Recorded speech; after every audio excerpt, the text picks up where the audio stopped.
फूटा क्योंकि वो डायरेक्ट जमीन पर नहीं गिरा, शाखा पल्लव परंपराया, शाखा प्रति शाखा होते हुए जमीन पर आया, इसलिए ये नहीं फूटा। भगवान नारायण के श्री मुख से निःसृत पावन ग्रंथ है श्रीमद् भागवत महापुराण।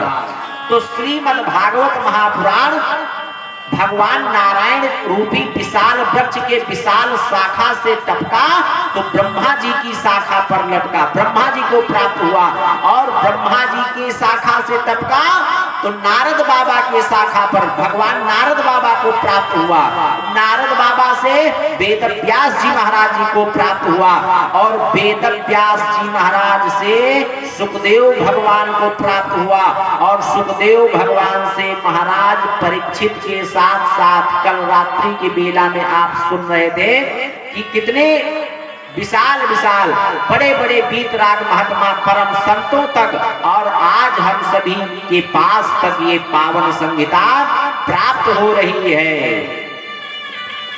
तो ये शाखा प्रति शाखा होते हुए जमीन पर आया, इसलिए नहीं फूटा। और ये पावन संहिता परम हंसों की संहिता है, और शुरू में 4 दिन की कथा तो इतनी शुष्क कथा है, ये हृदय में उतरना ही नहीं चाहती। क्यों?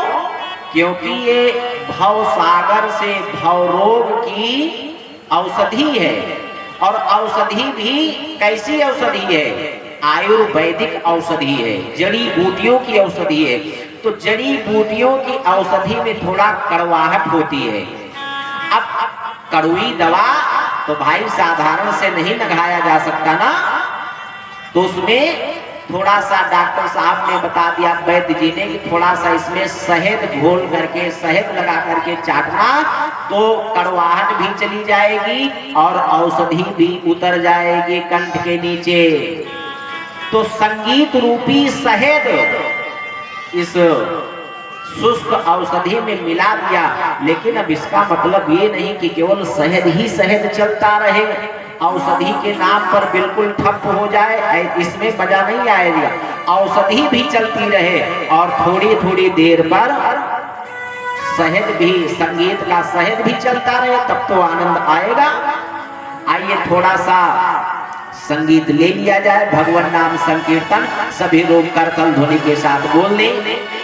गोविंद राधे माधवा गोपाल राधे माधवा, गोविंद राधे माधवा गोपाल राधे माधवा, गोविंद राधे माधवा गोपाल राधे माधवा, गोविंद राधे माधवा गोपाल राधे माधवा, गोविंद राधे माधवा गोपाल राधे माधवा, गोविंद राधे माधवा गोपाल राधे माधवा, गोविंद राधे माधवा गोपाल राधे माधवा, गोविंद राधे माधवा गोपाल राधे माधवा, गोविंद राधे माधवा गोपाल राधे माधवा, गोविंद राधे माधवा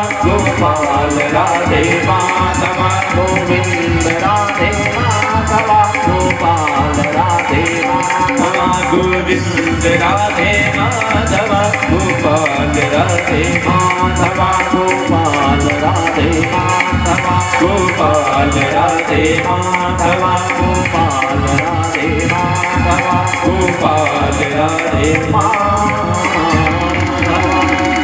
बोली गोविंद भगवान की जय। और ये सब इतने बड़े बड़े धार्मिक अनुष्ठान क्यों होते हैं आज? इस पर क्या किसी ने कभी विचार किया कि क्यों करवाते हैं इतने बड़े बड़े अनुष्ठान, ऐसे कार्यक्रम? इसीलिए करवाते हैं भैया कि प्रभु के प्रति हम लोगों की प्रीति प्रगाढ़ हो जाए, इसी कारण से तो करवाते हैं। और इतना सब खर्चा किया जाए, धार्मिक अनुष्ठान हो यहाँ तक आ भी जाए और प्रभु के श्री चरणों में हम आपकी प्रीति प्रगाढ़ ना हुई तो कहते हैं सम एव ही केवलम, विडंबना मात्र रह जाएगा, परिश्रम मात्र रह जाएगा। इसलिए आप लोगों के इस परिश्रम का प्रतिफल है जो ऐसे ऐसे धार्मिक अनुष्ठान श्रीमद् भागवत महापुराण सप्ताह ज्ञान यज्ञ हो रहा है और ऐसे पावन पुनीत कार्यक्रम में यदि प्रभु के प्रति हम आपकी प्रीति प्रगाढ़ ना हुआ तो विडंबना मात्र रह जाएगा। इसलिए प्रीति कैसी हो, कहते हैं जैसे एक माता अपने पुत्र के प्रति प्रीति रखता है, अहेतु की प्रीति, अहेतुक्य प्रतिहता ये आत्मा संप्रसीदति। अहेतु की जैसे एक माता अपने पुत्र से प्रेम करती है उसी प्रकार हम आपकी भी प्रीति प्रभु के प्रति होनी चाहिए। ये ना हो कि हे प्रभु हमारा ये काम बन जाए तब मैं आपकी भक्ति करूंगा, कथा सुनूंगा, ये करवाऊंगा, वो करवाऊंगा। तो भैया कहने का मतलब अहेतु की प्रीति होनी चाहिए प्रभु के प्रति। आज श्रीमद् भागवत महापुराण में 18 स्कंद और 12 स्कंद, 335 अध्याय और 18,000 श्लोकों की ये संहिता है। आज इस कलयुग के प्राणियों के, कलुषित प्राणियों के ऊपर दृष्टिपात करते हैं वेद व्यास जी महाराज। तो वेद व्यास जी महाराज विचार करते हैं कि कलयुग में ऐसे ऐसे लोग होंगे कि वेद के ऋचाओं के भावार्थ को, तात्पर्य को समझने वाले लोग नहीं होंगे। आज विडंबना की बात होती जा रही है कि नहीं, लोग संस्कृत से धीरे धीरे दूरी बनाते जा रहे हैं। इससे हम लोगों का ही अहित हो सकता है।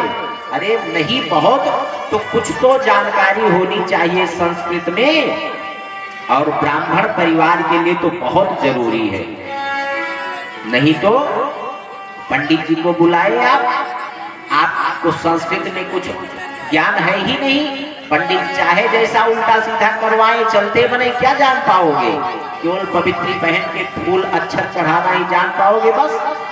तो इसलिए कुछ जानकारी रहना परमावश्यक है। वेद व्यास जी विचार करते हैं कि साधारण श्लोकों का अर्थ लगाने में लोग असमर्थ होंगे तो वेद जैसे ऋचाओं के भावार्थ को समझने में लोग असमर्थ रहेंगे। ऐसे कैसे काम बनेगा। तो वेद के 4 भाग करते हैं, ऋग यजुः साम अथर्व, 4 भागों में विभाजित करते हैं। लेकिन भाग 4 कर दिया, लेकिन ऋचाएं तो वही हैं। पश्चात पंचम वेद महाभारत की रचना करते हैं। तो जिनकी गति वेद में ना हो वो महाभारत को पढ़ करके, महाभारत का अध्ययन करके वेद के भावार्थ को समझ सकते हैं। लेकिन वेद व्यास जी के अंतःकरण में पुनः शांति नहीं मिली। कुछ ऐसा आभास हो रहा है वेद व्यास जी को कि अभी तक हमने कुछ किया नहीं जन कल्याण के लिए। कुछ ऐसा किया जाए जिससे हमको आभास हो कि हाँ हमने जन कल्याण के लिए कुछ किया। पश्चात एक एक करके 17 पुराणों की रचना भी